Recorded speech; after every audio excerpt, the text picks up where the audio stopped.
welcome to South Asia Today, a show that provides you the glimpses of South Asia. I'm your host Yeshi. Here are the headlines. Over 22,500 Indians have returned from Ukraine, says Indian Foreign Minister in Parliament. 7th edition of Nepal BUILDCOM International Expo held in Kathmandu.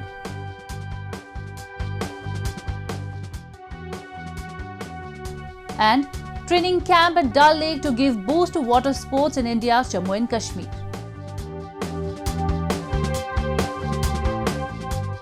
Let's begin the show. It's been more than 20 days since Russian President Vladimir Putin ordered an invasion on Ukraine that led to widespread devastation in cities under bombardment. Several Indians stranded in war-hit country have been brought back as part of evacuation mission Operation Ganga. During the Parliament session, Indian Foreign Minister S.J. Shankar threw a light on evacuation as well as assessment with both the countries. We have this report. Russia launched a full-scale military invasion into Ukraine on February 24, causing several civilian casualties and pushing people belonging to other countries to leave the war-hit country. The Indian government has been conducting a smooth and effective operation in the last few days to rescue stranded Indians from the conflict zone. While addressing the Parliament session, Indian Foreign Minister S.J. Shankar informed the Parliament that 22,500 Indian citizens have been evacuated safely from Ukraine, including students who were evacuated from Sumy, where they had faced the prospects of being caught in crossfire. Despite the challenges posed by the serious ongoing conflict, we have ensured that about 22,500 citizens have returned home safely. Foreign Minister S.J. Shankar asserted that global supply chain disruption was expected due to the Ukraine conflict. He also said even while India was participating in global deliberations of the evolving situation at the UNSC, the pressing challenge was to ensure Indian citizens were not in harm's way. The Ukraine-Russia conflict has added to the trade chaos that followed the global economy's emergence from pandemic lockdowns. The Ukraine conflict has major economic implications. Its impact on energy and commodity prices is already visible. The disruption of global supply chain is expected to be significant. India has substantial dealings with both Russia and Ukraine. An assessment in this regard by the government is underway. So far, New Delhi has also provided relief supplies to Ukraine and its neighboring countries. It will continue to send more flights, and relief material comprising medicines, tents, blankets, sleeping mats, tarpaulin, surgical gloves and eye goggles have been provided for those who have been affected by the war. However, the Indian government says the mission is not over until the last stranded citizen returns home. India's position on the Ukraine conflict in the wake of military action by Russia has been steadfast and consistent. Moving on, Kashmiris and human rights activists staged a protest in Geneva on the sidelines of the 49th session of the United Nations Human Rights Council. They shouted slogans and demanded dismantling of terror camps in Pakistan-occupied Kashmir. They also urged Islamabad to stop exploiting natural resources in the occupied region. We want freedom.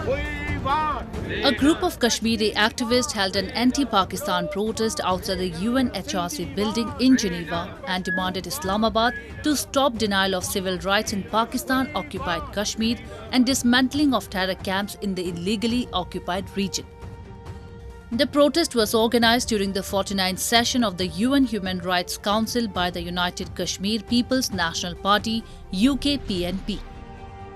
UKPNP spokesperson Nasir Aziz Khan called upon Pakistan to quit the occupation and dismantle all terror camps in the occupied region. We organized protest here in the front of United Nations to draw attention of the United Nations and international community towards the serious human rights violation in Pakistani occupied Kashmir, commonly known as Azad Kashmir and Gilgit-Baltistan. We are the oppressed people. We don't have the say at international forums. and Pakistan made pledges with international community that she will withdraw from Pakistani occupied Kashmir, which was illegally occupied by Pakistan. But she did not comply with the UN resolution on Kashmir, and we are forcibly divided since 1947. We are here to raise our voice, to draw attention of the United Nations and international community towards the abductions, killings, extrajudicial killings, and exploitations of the natural resources in our area. The protesters urged the international community to intervene and take note of Pakistan's sponsorship of terrorism. They also raised concern over illegal land grabbing and exploitation of natural resources in Pakistan-occupied Kashmir and Gilgit-Baltistan.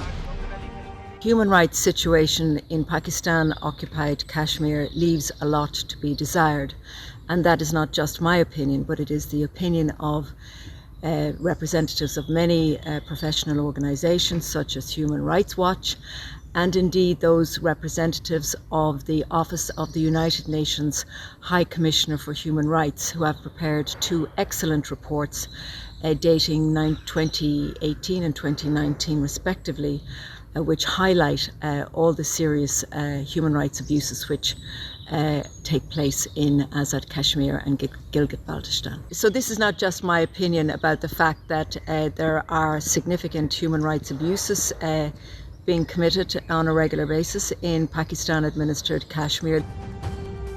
Junaid Qureshi, a Kashmiri activist and director of European Foundation for South Asian Studies, said the atrocities and human rights violations being committed in the region of South Asia, particularly in Pakistan, especially against the administrative areas of Kashmir, which are under the occupation of Pakistan. We are here to protest against those human rights violations and call the attention of world bodies like the United Nations to the rights of the Kashmiri people to live with dignity, peace and honor, and especially to free ourselves from the imposed terrorism exported on us by Rawalpindi, because we believe that terrorism is basically the biggest violation of all human rights, and we disassociate ourselves from all these imposed groups by Pakistan like the jihadis. March 16 is observed as the foundation day of the erstwhile princely state of Jammu and Kashmir. The Jammu and Kashmir International People's Alliance JKIPA also organized an international seminar and discussed the state of human rights in Pakistan and its occupied areas. The event was attended by Baloch, Sindhi, Pashtun and other international human rights defenders.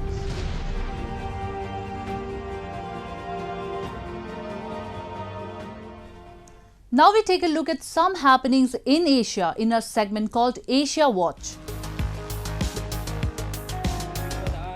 Nepal's Education Minister Devendra Paudil and Indian Ambassador Vinay Mohan Quatra jointly performed the groundbreaking ceremony of Nepal's largest library, the Tribhuvan University Central Library, on Tuesday.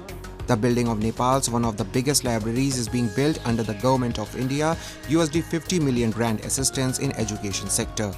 The library is being constructed at a cost of 316.9 million Nepali rupees and will be built as per earthquake resilient reconstruction norms of Nepal.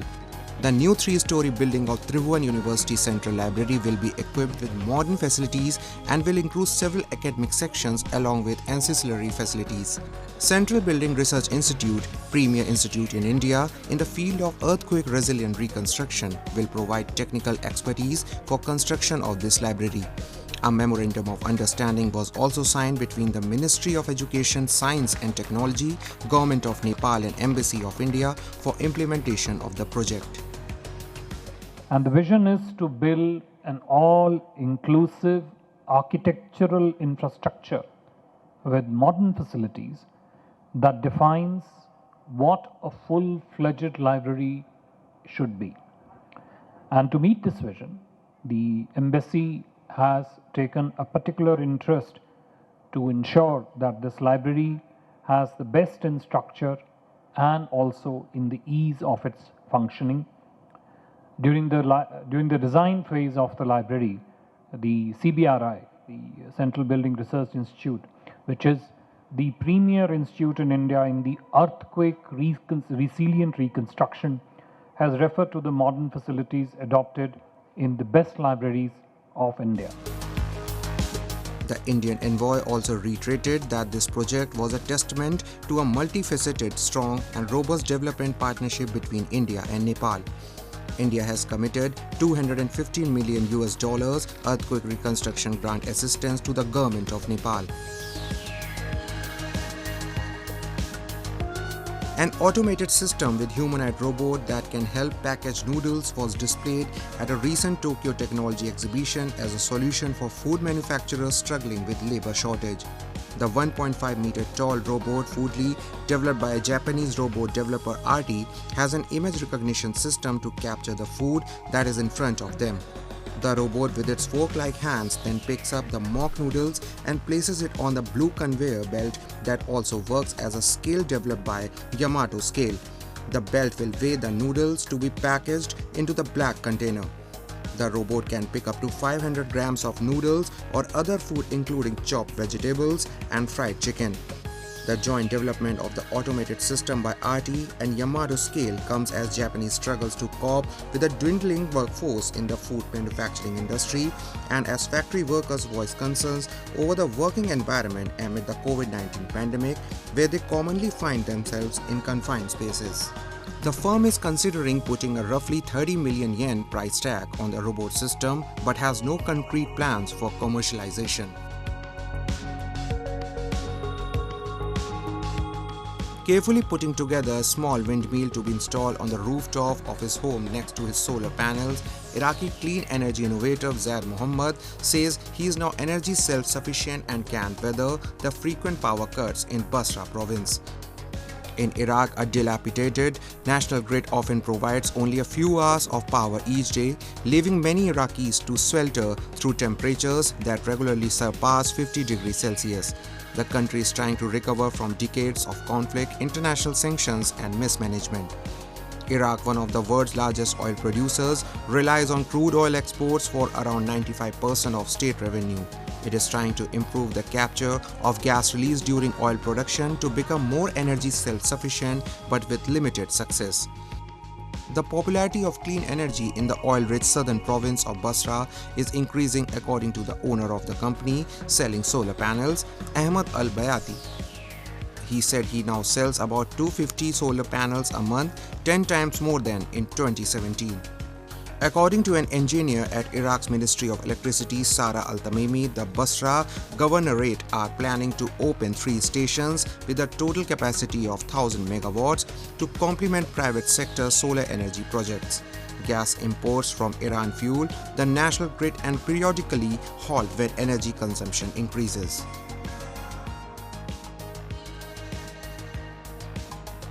Thailand held a fruit and vegetable banquet for 57 elephants at a botanical park to celebrate Elephant Day.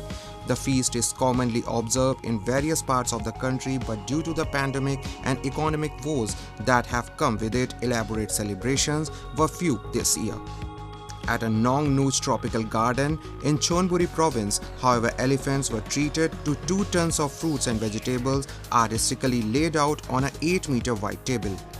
The domesticated elephants have had few visitors due to the pandemic, and Kampong says they are happy to see people when they do come to visit. Viewers, let's shift our focus to Himalayan country Nepal, where the country's largest architecture and construction event, the BUILDCOM International Expo, was recently organized in capital Kathmandu. The expo attracted scores of businesses and investors over the past weekend. Focused on showcasing advanced construction technologies, the event also saw an outpouring participation of Indian companies. Have a look. Nepal's largest international expo on architecture, buildings, construction, design and engineering, the Nepal BUILDCOM International Expo, was recently held in capital Kathmandu, which brought together various businesses and investors. This time, the 7th edition of the Expo showcased advanced technologies in Nepal's growing construction sector. The event was organized after a gap of 2 years due to COVID-19 pandemic and saw an outpouring participation of Indian companies, which gave detailed demonstrations of latest products and services. This exhibition is very helpful for explore our business in Nepal. I see lots of opportunities there. और यहाँ पे मैं देख रही हूँ कि बहुत सारे जो थर्मोप्लास्टिक जो डेवलपिंग कंट्रीज हैं, डेवलपिंग कंट्री नेपाल है, यहाँ पे बहुत सारे जो हैं वो रोड मार्किंग के काम हो रहे हैं, तो हमारा जो पेंट है यहाँ पे वो काफ़ी हम लोग अपने बिजनेस को बढ़ा सकते हैं। ठीक है, हमारा जो मटेरियल जो lots of type of material we available and deliver in Nepal. Okay, तो ये एग्जीबिशन के थ्रू हम लोग देख रहे हैं कि हमारा जो बिज़नेस है वो काफ़ी बढ़े। कस्टमर भी हमारे पास ऐसे आए हैं जो देख रहे हैं कि हाँ हमारा कंपनी जो है यहाँ पे मटेरियल डिलीवर कर सकता है, और हमारे लॉट्स ऑफ कस्टमर यहाँ पे मिले हैं। The international exhibition is supported by the Nepal Engineering Association, Federation of Contractors Association of Nepal, Society of Nepalese Architects, Heavy Equipment Parts Association, and Confederation of Indian Industry. Alongside the 7th Nepal BUILDCOM International Expo, the event was also hosted by Nepal Construction Machinery and Heavy Equipment International Expo as a concurrent event which showcased construction equipment and heavy equipment of companies from Nepal and abroad. The theme of the expo was to promote shared responsibilities, recreating industry role and responsibility in national development. A good time for that. We are doing all of the semi-government and Nepal government work also we are doing, and the scenario is totally now is a change for that, India and Nepal. The main highlights of the exhibition were construction materials, machinery and architectural hardware amongst others. The expo gave the participants and visitors opportunity to exhibit, exchange and invest with a focus on shared responsibilities in national development. This year, the expo focused on showcasing advanced construction technologies, inspiring innovative products and services for maximum exposure and greatest reach in Nepal's growing construction sector. India's Jammu and Kashmir is witnessing a phenomenal rise in water sports activities. Blessed with ample natural water resources like the Dal and Nagin Lake, there is enormous scope of professional water sports in the region. To give boost to it, a training camp was recently organized at Srinagar, in which youngsters got trained under the guidance of professional experts. The quiet waters of Srinagar's Dal Lake recently cheered up for hundreds of youngsters as it hosted a special water sports training camp. हमारा focus रहेगा specific training. Held under the supervision of renowned water sports coach BUILDCOM, the camp saw the active participation of both girls and boys. The high-spirited players were thankful to their coach for helping them master the skills. They say it will boost their confidence level and prepare them for the national championships. जो training चल रही है वो 2-3 घंटे चल रही होती है, क्योंकि हमारा मकसद जो है, हमारा मकसद है नेशनल में पहुंचना, उसमें मेडल्स निकालना, क्योंकि जब हम मेडल्स निकालें तो हमारी स्टेट का नाम जो वो रोशन हो जाता है। और बिल्किस मैम जो वो पूरी मेहनत कर रही है हमें ट्रेन करने के लिए, हमें जो कमियां है वो दूर करने के लिए, ताकि जो स्पोर्ट्स पर्सन उसमें वो कॉन्फिडेंट आ जाता है, फिर प्रैक्टिस की वजह से होप होता है कि नहीं मैं मेडल निकालूंगा क्योंकि मैंने पूरी प्रैक्टिस की है। जो हम प्रैक्टिस कर रही है it's just because of equipments, जो इक्विपमेंट्स यहाँ पे हैं हमारी मैम की वजह से, बिल्किस मैम की वजह से है, और उसकी वजह से हमें बहुत हेल्प मिलती है। यहाँ पर कैंप बहुत अच्छा चल रहा है। यहाँ पर जो बिल्किस मैम है वो बहुत ही सीरियस सी प्रैक्टिस करवाती है हमें, क्योंकि जो हमारा प्रैक्टिस चल रही है बहुत सी टाइम दे रही है हमारे ऊपर। Besides practicing on the lake waters, participants were also seen learning the kayaking and canoeing techniques using the recently installed ergometers at the Nehru Park Water Sports Centre. Many even took to running and practicing several exercises to boost their stamina and enhance their performance. Lately, the sports centre has not only been equipped with high-tech equipments but has also been fully upgraded to match international standards. The coach BUILDCOM said, with such advancement, the day is not far off when water sports players from Kashmir will excel at both national and international level. 2-3 सालों से एक revolution आया water sports में, चाहे वो equipment हो, चाहे वो इंटरनेशनल लेवल फैसिलिटीज़ हो, चाहे वो साइंटिफिक इनपुट्स हो। लाइक आपने देखा होगा ये सेंटर पूरा प्रोफेशनल सेंटर बनने जा रहा है, जिसमें साइंटिफिक इनपुट्स भी आएंगे, like physio, then dietitian, then we have a conditioning expert, and then we have a world class equipment here. और दूसरी बात ये है कि we people are blessed with the natural water resources, बहुत flat water and wild water। बच्चों में बहुत जोश है। आप देख लीजिए कि गेम बहुत पॉपुलर हो रही है। आपने देखा होगा कि यंगस्टर्स, हमारे स्टेट में सिर्फ फुटबॉल और क्रिकेट को देखा जाता था, बट आज देख लीजिए कि वाटर स्पोर्ट्स में कितने बच्चे आ रहे हैं और कितना वो इंटरेस्ट ले रहे हैं। मुझे लगता है कि इंशाल्लाह वो दिन दूर नहीं होगा कि हम ना कि नेशनल बल्कि इंटरनेशनल लेवल पे एक्सेल करें। In the last few years, Kashmir Valley has seen a tremendous growth in water sports activities. Many youngsters have shown keen interest in it and have made the whole country proud. The J&K administration is also taking all possible steps to explore the potential of the region for water sports by strengthening the infrastructure and holding training camps. It's time for me to wrap up today's episode. We will be back next week at the same time. This is Yeshi signing off on behalf of the entire production team of South Asia Today. Goodbye and take care.